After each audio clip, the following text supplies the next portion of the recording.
Neste vídeo, vamos aprender a utilizar as funções matemáticas elementares dentro do software do MATLAB.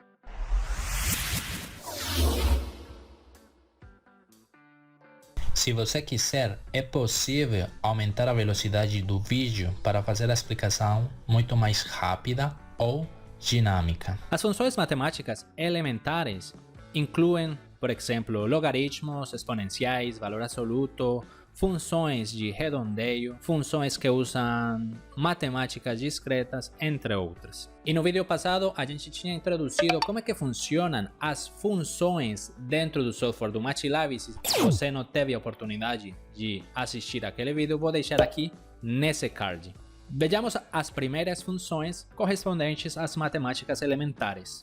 Nesse quadro aqui, a gente pode ver um resumo de todas as funções matemáticas básicas que a gente pode utilizar com o MATLAB. Esse quadro eu vou deixar na descrição deste vídeo no site de controlautomaticoeducacion.com para que você possa conferir todos os comandos e também para que você possa baixar todos os códigos que a gente faz nesse curso gratuito. Temos funções para calcular o valor absoluto de um número, a raiz quadrada, a raiz enésima, para obter o sinal de um número, o resíduo, o exponente e os logaritmos. Se a gente abre o nosso software do MATLAB, vamos ver como é que trabalha. O primeiro é ABS, que é para o cálculo do valor absoluto. Então, se a gente coloca aqui ABS e entre parênteses, lembre que o que está dentro do parênteses corresponde ao parâmetro de entrada da função. Vamos supor que você tem um menos 5. Se você der Enter, ele vai retornar o valor absoluto, que é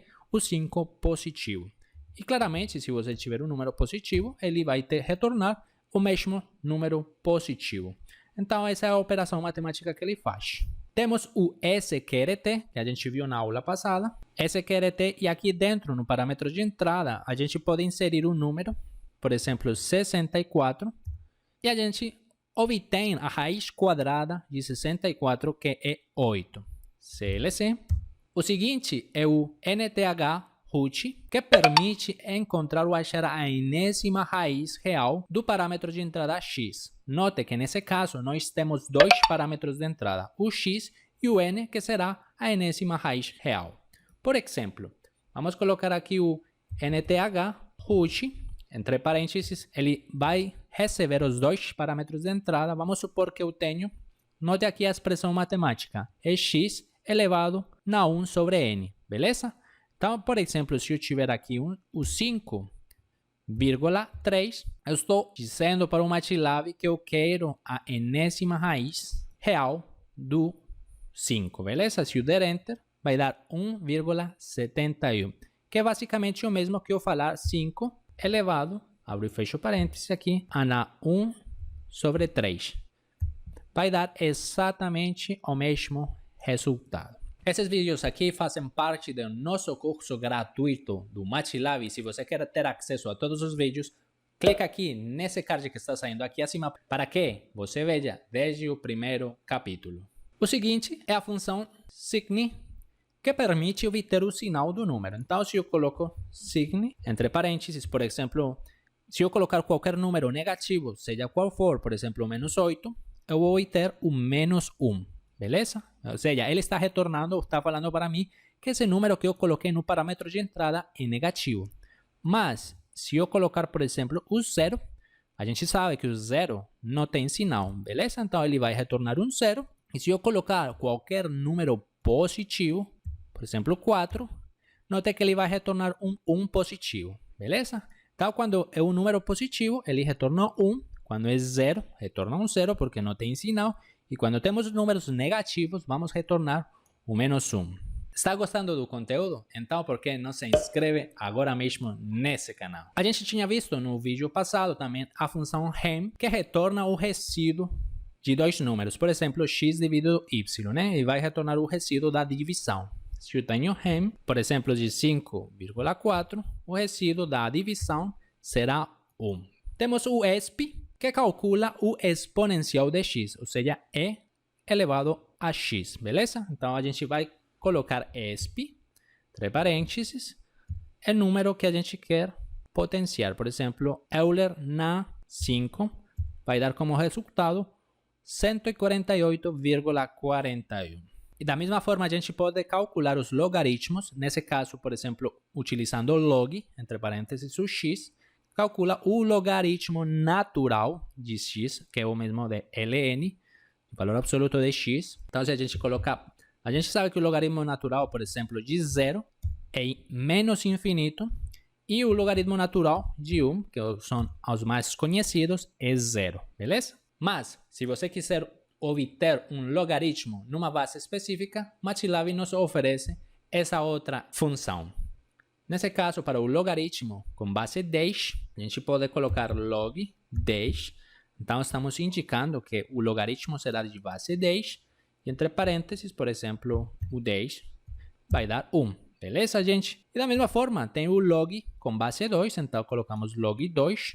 Vai dar 3,3219. E a gente sabe que o log 2 de 2 vai dar 1. No entanto, o MATLAB também nos oferece funções de aproximação ou de redondeio para aproximar os nossos resultados computacionais. Nesse caso aqui, temos a seguinte tabela com o resumo das 4 funções que podemos utilizar no MATLAB. O primeiro, que é o round, entre parênteses b, ele vai fazer o redondeio do parâmetro de entrada com o inteiro mais próximo. A gente coloca round, por exemplo, 5,856. Qual é o inteiro mais próximo desse número? O mais próximo, claramente, é 6, beleza? Mas o que aconteceria se eu colocasse, em lugar de 8, colocasse 5,1? Qual seria o inteiro mais próximo? Nesse caso, seria o 5. O fixe faz o redondeio de x para o inteiro mais cercano. Basicamente, ele vai só ficar com o número inteiro. Se a gente colocar, por exemplo, fixe de 5,85, ele só vai ficar com o inteiro, que será 5.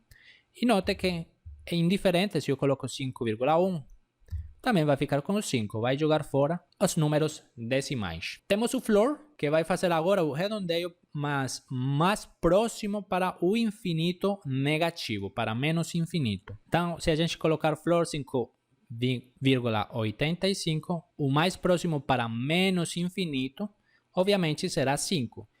E o sail vai fazer o mesmo, mas ele vai aproximar para o inteiro mais próximo hacia positivo. Ou seja, com o sail, a gente vai se aproximar para 6. Com isso, a gente sabe utilizar as funções de aproximação do MATLAB. No entanto, o MATLAB também nos oferece a possibilidade de trabalhar com matemáticas discretas.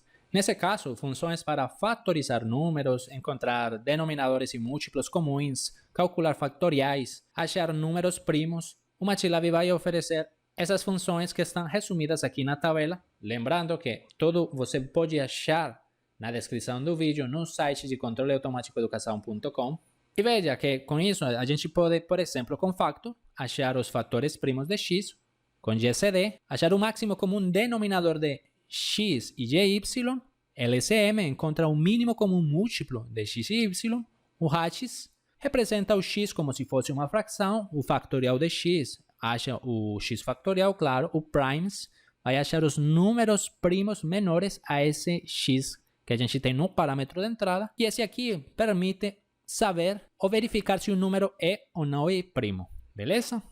Começando com o primeiro, se a gente colocar factor de 12, a gente vai achar quais são os números primos de 12, nesse caso é 2, 2 e 3. GCD me permite achar o máximo comum denominador entre 12 e 2. Nesse caso é 2, beleza? E da mesma forma o LCM me permite achar o mínimo comum múltiplo entre 12 e 2, que nesse caso é 12. O HATCHES representa o x como uma fração, nesse caso, por exemplo, 0,5.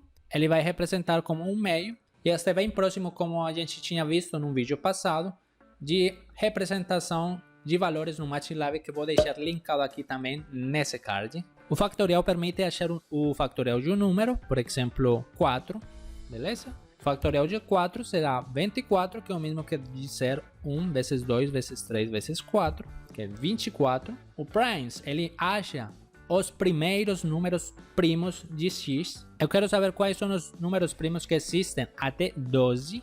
E nesse caso seria 2, 3, 5, 7 e 11, que são os números primos. Claro, 12 não é um número primo. Então, se utilizamos a função isPrime para nós sabermos se o número é ou não é primo, por exemplo, o 12. O 12 não é um número primo.